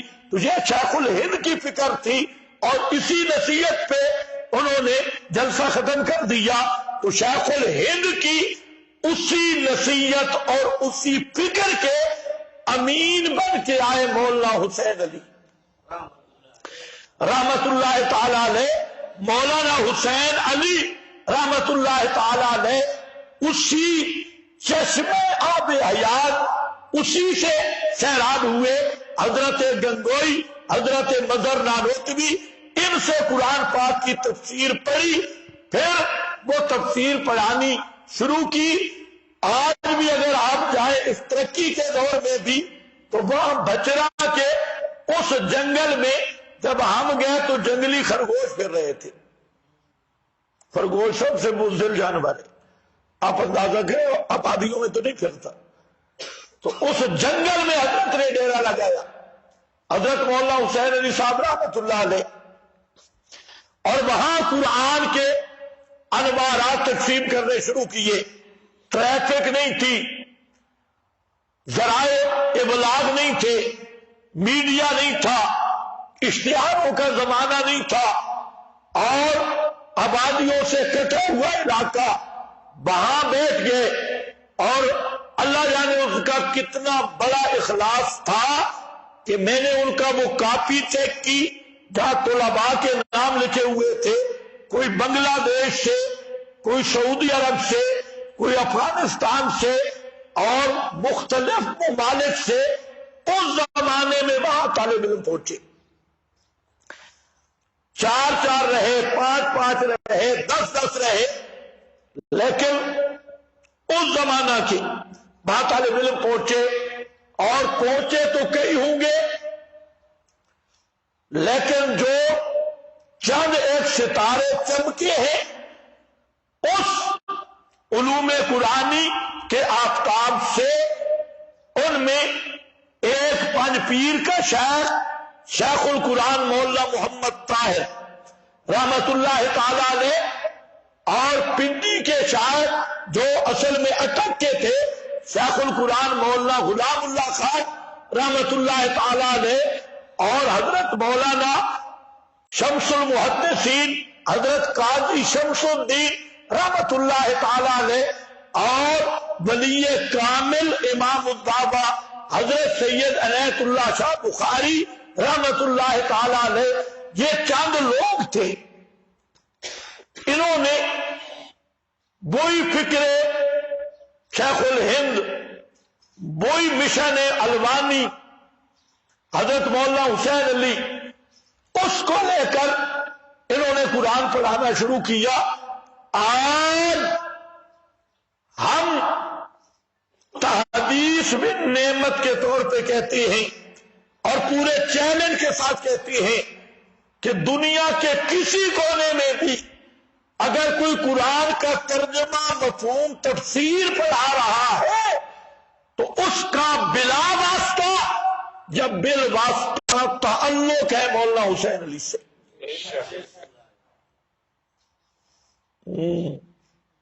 پوری دنیا میں دیکھ لو، پوری دنیا میں دیکھو، بال واسطہ یا بلا واسطہ تعلق کس کے ساتھ ہے؟ مولانا حسین علی صاحب کے ساتھ۔ پھر جنہوں نے مولانا حسین علی سے کاٹ کے قرآن پڑھانا شروع کیا نا، آج بھی آپ سے کہتا ہوں، جب ادھر ادھر دورے ہو رہے ہوں تو رومال کے نیچے ذرا دیکھنا وہاں کیا پڑے، اردا گرد تو اشتہار ہوں گے کاغذ، لیکن رومال کے نیچے بلغت الحران نکلے گی یا جواہر القرآن نکلے گی۔ رب اور کوئی ذہین مولوی ہوگا تو وہاں سے رٹا لگا کے آئے، اور کراچی کے بعد مولوی وہ دورہ تفسیر پڑھاتے تھے اور ہیں، تو میں نے ان کی پوری تحقیق کی بڑے قریب ذرائع سے، میں نے کہا یہ بزرگ کیسے دورہ پڑھا رہے؟ تو انہوں نے کہا انہوں نے شیخ پنج پیر، شیخ پنڈی اور شیخ جاجربی، ان حضرات کی کیسٹیں رکھی ہوئی ہے۔ چلو محنت تو اچھی ہے، کیسٹیں سن کے بھی، اس لیے ان کا عقیدہ بھی صبح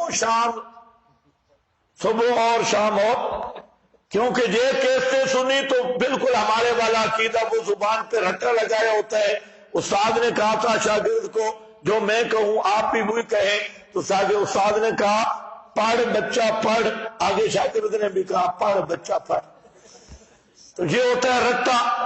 اب جب وہ ہمارے شیوخ کی رٹ کے بیٹھتے ہیں تو پھر ان کے جو کلپ آتے ہیں وہ بالکل لگتا ہے کہ کٹر اشاعتی ہے، لیکن جب دوسرے کہتے ہو بے حیا ساری بیڑا گھر کر دیا، تو بھی مماتی بن گیا، پھر وہ دوسرا رخ اختیار کرتے ہیں، دوسرے دن وہ پکے للہ ہوتی ہے۔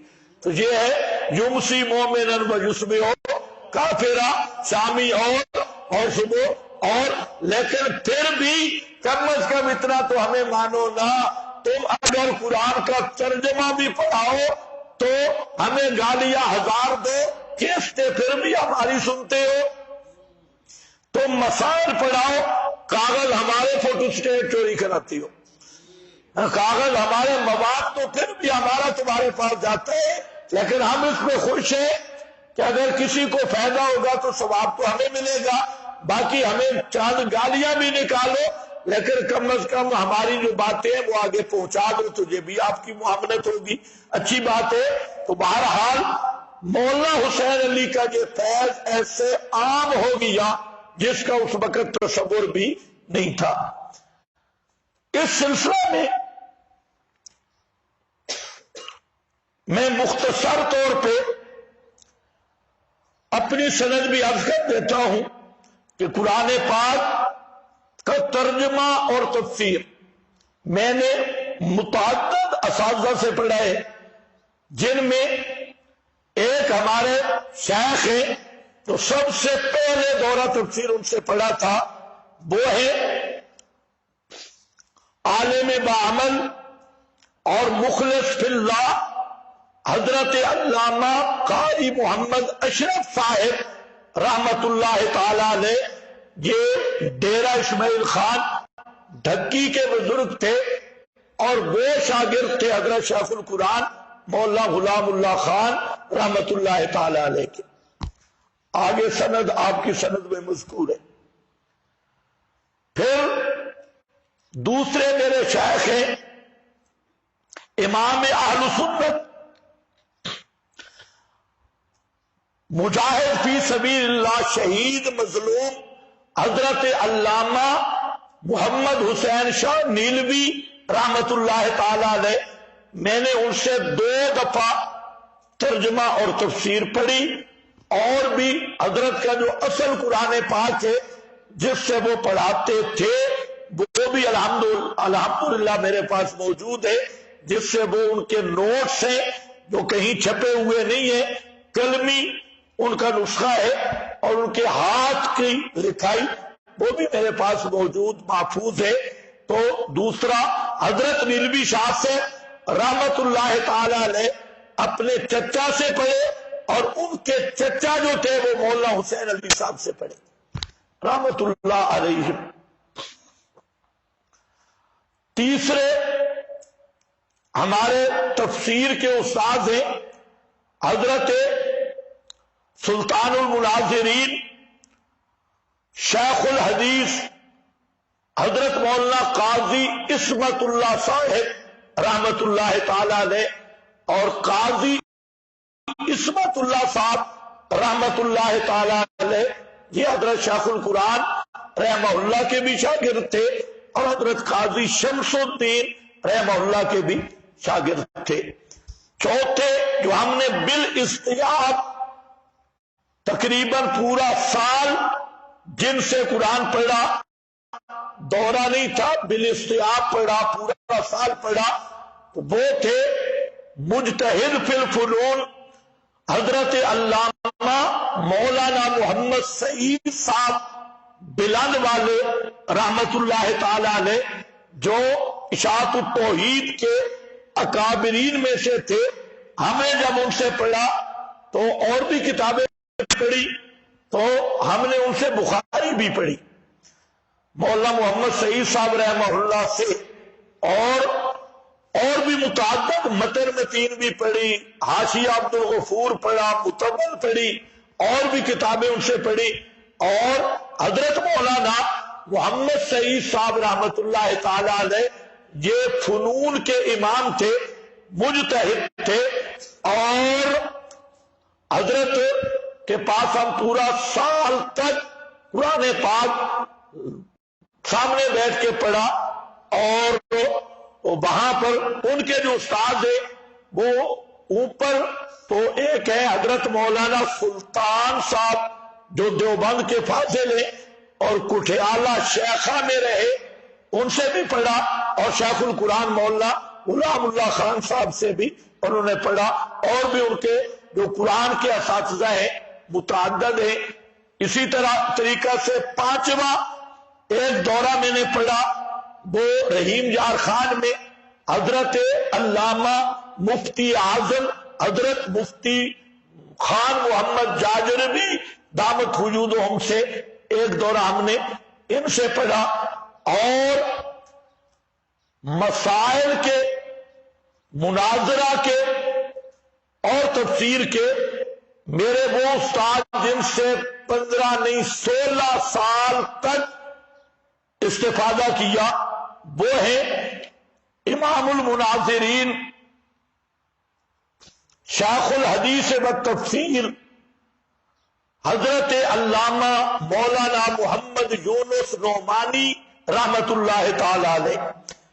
ان سے اسی طرح مسائل میں ہمارے ایک شیخ ہیں وہ واقعی شمشیر بے نیام تھے حضرت مولانا محمد یوسف رحمانی صاحب. تو مولانا محمد یوسف رحمانی صاحب وہ ہمارے پہلے سابقین مناظرین میں سے، اور وہ مناظرے کا ان کا انداز تھا دو چیزیں، زبان سے بھی ہاتھ سے بھی. ان کا ہر مناظرہ لڑائی پہ ختم ہوتا تھا، اور لڑائی بھی ایسے نہیں کہ مد مقابل مناظر کو پھیٹی لگاتے تھے، مناظرہ کرتے لیکن آخر پہ اس کو کان بھی پکڑواتے، اس کی ٹوپی بھی لے لیتے، اس کی کونڈی بھی لے لیتے، رومال بھی، پھر دوسرے سٹیج پہ دکھاتے او پترا ہے تیری ٹوپی میرے کو، رومال میرے کو.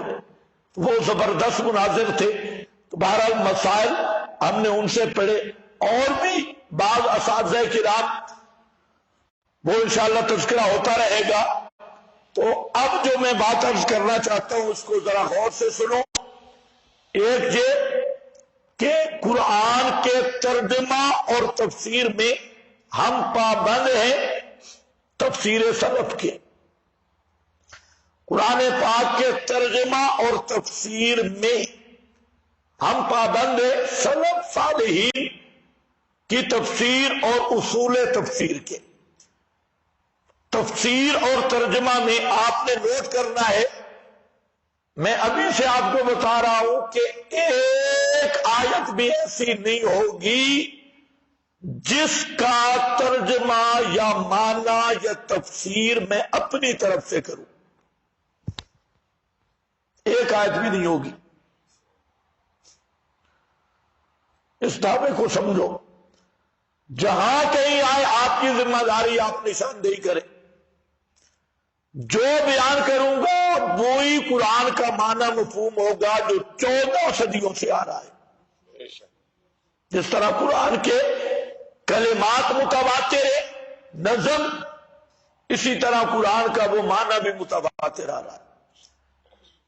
اس کے ہم پابند ہوں گے. لوگ کہتے ہیں کہ یہ قرآن پڑھتے ہیں معنی اپنا کرتے ہیں. میں کہتا ہوں کوئی اور بھی یہ دعویٰ کرے، ہمیں یہ تانا دینے والے ان کو کہتا ہوں تم بھی دعویٰ کرو، پھر آپ نشاندہی کرتے ہیں کہ معنی تم کہاں سے کرتی ہو. تو یہ اس دورے کا تو میں دعویٰ کر رہا ہوں، میں ذمہ دار ہوں. اس دورے کی خصوصیات میں سے یہ بھی ہے کہ ہم جو بھی بیان کریں گے معنی تفسیر اگرچہ آپ کے ذہنوں کے مطابق وہ نہیں ہوگی، لیکن اس کا ماخذ جو ہے وہ ہم سلف صالحین سے دکھانے کے پابند ہوں گے. دوسری بات یہ ذہن میں رکھ لیں، تحقیق مسائل انتباہ تعبیرات میں ہم کسی کے مقلد نہیں ہوں گے. مسائل کی تحقیق، تعبیر، تنقید، جرح، تعدیل مسائل پر روایات کی جرح تعدیل کے ہم محدثین کے پابند ہیں، اصول محدثین کے. لیکن جو موجودہ مسائل ہیں یا تحقیق مسائل ہیں ہم کسی کی پیروی نہیں کریں گے. تعبیر بھی ہماری مرضی کی ہوگی، انداز بھی ہماری مرضی کا ہوگا، اور وہ بھی ہوگا جو پہلے بھی آپ نے نہیں سنا. جنہوں نے جہاں دورے پڑھے ہیں شاید انہوں نے بھی نہ سنا. تو اس لیے پریشان نہیں ہونا. البتہ ہر تحقیق پہ جب ہم دلائل دیں گے تو آپ کو پورا حق ہوگا نقض کا. ان دلائل کو آپ توڑیں، لیکن انتخاب دلائل یہ نہیں ہوگا فلانا تو یوں کہتا ہے کہ فلانا، ہم فلانے کو جانتے بھی نہیں ہیں اور مانتے بھی نہیں. یہاں پر بات شروع ہو جاتی ہے ہمارا فلاں استاد تو یوں کہتا ہے فلاں. یہ سارے تحقیق مسائل کے بیان میں جتنے فلاں کالا فلاں سب کو ڈیلیٹ کر دو، نہیں تو ایسے ذہن پریشان رہے گا. تو میں نے 2 باتیں کی، تفسیر میں ہم پابند ہیں سلف کے، تحقیق مسائل میں ہم کسی کے پابند نہیں ہیں. تیسری بات جو آپ نے نوٹ کرنی ہے، انشاءاللہ 25 رمضان تک ایک بھی فتویٰ میں نے نہیں لگانا. باہر جا کے تم مشہور کرتے ہو یہ بڑے فتویٰ بازی ہوتی ہے جی، بڑے فتوے لگاتے ہیں. نوٹ کر لو، اگر کوئی فتویٰ میں لگاؤں، اپنی طرف سے لگاؤں، تو آپ نے فوراً نشاندہی کرنی ہے. انشاءاللہ اگر میں اس پہ حوالہ پیش نہ کر سکا تو کم از کم توبہ کر لوں گا. ماشاءاللہ. اپنی طرف سے کوئی فتویٰ، نہ ہم کسی کی تکفیر کرنے کے اہل ہیں، نہ ہم کسی کی تکفیر کرتی. ایک ہے تکفیر کرنا، ایک ہے فتویٰ بتانا. اس میں تو فرق ہے نا، فتویٰ لگانا اور ہے فتویٰ بتانا. ہاں ہم فتوے بتائیں گے اور جو بتائیں گے اس کا حوالہ بھی دیں گے. ہماری طرف سے یہ بات آپ نوٹ کر لیں اور یہ آپ کی ذمہ داری ہے. جہاں میں فتویٰ اپنی طرف سے لگاؤں، خود لگاؤں، تو آپ کا حق ہے آپ سوال کریں کہ آپ نے وعدہ کیا تھا کہ میں فتویٰ نہیں لگاؤں گا، اب کیوں لگا رہے ہیں؟ ٹھیک ہے کہ نہیں؟ یہ بات ذہن میں رکھنا. اور الحمدللہ پوری زندگی میں ایک بھی ایسا فتویٰ نہیں جو میں نے لگایا ہو. ماشاءاللہ. نہیں لگایا. اور اگر فتویٰ ہم سنائیں اور پھر کسی کو درد شروع ہو جائے تو پھر ہمیں گالیاں کیوں؟ جن کا فتویٰ ہے ان کو گالیاں دو. پھر ہمیں یہ کہنا اور جی ترناول جاؤ وہاں تو فتووں والی مشین فٹ کی جاتی ہے، فلانا بھی کافر تھے فلانا بھی کافر. اس لیے آپ نوٹ کر لیں، نئے آنے والے ساتھیوں کو بتا دیں کہ ہم نے نہ فتویٰ لگایا نہ فتویٰ لگائیں گے، نہ ہم تکفیر کرنے کے اہل ہیں. البتہ جہاں فتویٰ ہوگا ہم سنائیں گے، ہم بتائیں گے، لگائیں گے نہیں بتائیں گے. پھر ہم نہیں ذمہ دار کہ جہنم میں کون جا رہا ہے کون نہیں، ہم جہنم کے دروغہ نہیں ہیں. جو شرعی مسئلہ ہے، شرعی فتویٰ ہے، اس کے ہم دکھانے کے پابند ہوں گے. 3 باتیں. چوتھی بات یہ ہے کہ انشاءاللہ آپ ساتھیوں کا تعاون رہے گا تو انتظامی امور بھی آسان ہوں گے. وہ ہم انشاءاللہ اس دفعہ تھوڑی سی ترتیب بدل رہے ہیں. انتظامی امور کے لیے ہر 50 آدمی پہ ایک امیر ہوگا اور پھر ان کا ایک مرکزی امیر ہوگا، پھر اس کمیٹی پہ ایک ناظم ہوگا، اور پھر جو ہماری یہ دورہ تفسیر کے ذمہ داران عمرا، ان کی ہر ہفتے میٹنگ ہوگی اور اس میٹنگ میں جو کمی کوتاہی یا مشاورت ہے وہ طے ہوگی. ہر ہفتہ کے دن مقرر ہوں گے. تو آپ کے لیے ضروری ہے کہ آپ جو عمرا مقرر ہوں ان کا تعاون کریں تاکہ ایک منظم نظام چلے اور پوری ترتیب کے ساتھ. ہم تو اس بات کے دائی ہیں کہ ہم پورا ملک چلائیں گے.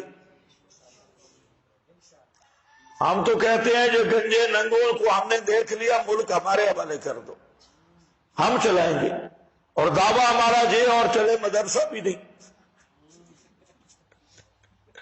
مولوی اکٹھے ہوں اور دورہ تفسیر کے 2 مہینے بھی نہ چلے تو کتنی عجیب بات ہے. اس لیے جتنے ساتھی ہیں نظم و نسق کے پابند رہیں. جن ساتھیوں کے پاس الفرقان موجود ہے وہ جہاں پہنچ چکے ہیں، بہت سارے امتحان دے رہے ہیں، پہنچیں گے، ان سب کو بتا دو کہ الفرقان کے نسخے لے کے آئیں. جنہوں نے پچھلے سال لیے تھے اس سال انہیں نہیں ملیں گے. اس سال انشاءاللہ جو اہم مسائل ہیں، ہمارا یہ ذہن تھا کہ وہ مہمات المسائل شائع ہو جائے گی، لیکن جماعتی مصروفیات کی وجہ سے وہ شائع نہیں ہو سکی. تو جو اہم مسائل ہیں 10 یا 12 یا 15 بڑے مسائل، ان کے آپ کو فوٹو سٹیٹ ملیں گے انشاءاللہ. البتہ یہ ہے کہ فوٹو سٹیٹ ملیں گے ان کو جو ہمارے داخلہ کی تاریخ دی ہوئی سے پہلے تشریف لائیں گے، اور جو بعد میں آئیں گے انہیں فوٹو سٹیٹ بھی نہیں ملیں گے، الفرقان بھی نہیں ملے گی. تو جو نئے ساتھی ہیں الفرقان آپ لے لیں، اور نسخے اب آ بھی جائیں گے. اور جو پرانے ساتھی ہیں اور پرانے ساتھیوں کو بتا بھی دو کہ الفرقان ساتھ لے کے آؤ، اور اس چیز کو فون کے ذریعے میسج بے شک چلا کے ان ساتھیوں تک یہ اطلاع کرو. کل سے انشاءاللہ العزیز 8 بجے باقاعدہ سبق شروع ہوگا، اور جو صبح کا ٹائم ہوگا کل سے ہی وہ ترجمہ اور تفسیر کا ہوگا، اور جو ٹائم ہوگا ظہر کے بعد، آج ظہر کے بعد سبق نہیں ہوگا. اور بھی ہم دیکھیں گے، شاید 1-2 دن دیکھ لیں. تو بہرحال اجتماع بھی قریب ہے، تو ظہر کے بعد انشاءاللہ مسئلہ الہ شروع ہوگا، اور مسئلہ الہ کے بعد باقی مسائل شروع ہوں گے، اور باقی ٹائم جو ہے وہ مشورے سے ساتھ ساتھ طے کریں گے. آنے والے ساتھی، عام موجود ساتھی، اب جنہوں نے داخلہ لے لیا وہ اب مدرسے کے اصول کے پابند ہو گئے. تو یہ جو باب ہے اس کو نہیں چھیڑنا، اور ادھر والا بابا نہیں، یہ پڑوسی بابا، اس کو نہیں چھیڑنا، قریب بھی مت جاؤ. یہ لوگ بہانے تلاش کرتے ہیں، اور بہت سارے آپ میں 2 نمبر لوگ بھی آئیں گے جو آپ کے دورہ کو خراب کرنے کے لیے ہمیشہ کی طرح آتے ہیں. تو آپ جتنے مخلصین ہیں ان پہ ذرا نظر رکھنی ہے. ہاں، دوسرے شیاطین مخلصین نظر رکھیں شیاطین پر. ہاں، تو اس کا بھی ذرا خیال رکھ لیں. باقی ہدایات انشاءاللہ ساتھ ساتھ ہوتی رہیں گی. داخلے کی آخری تاریخ بتا دیں گی. امرہم شورا بینہم، یہ مشورہ سے پتہ نہیں پہلے طے ہوا، انتظامیہ نے کیا یا نہیں کیا، تجھے ہم مشورہ سے کل بتا دیں گے داخلہ کی آخری تاریخ. بہرحال میرا خیال ہے داخلہ کی آخری تاریخ ہے 10 شعبان.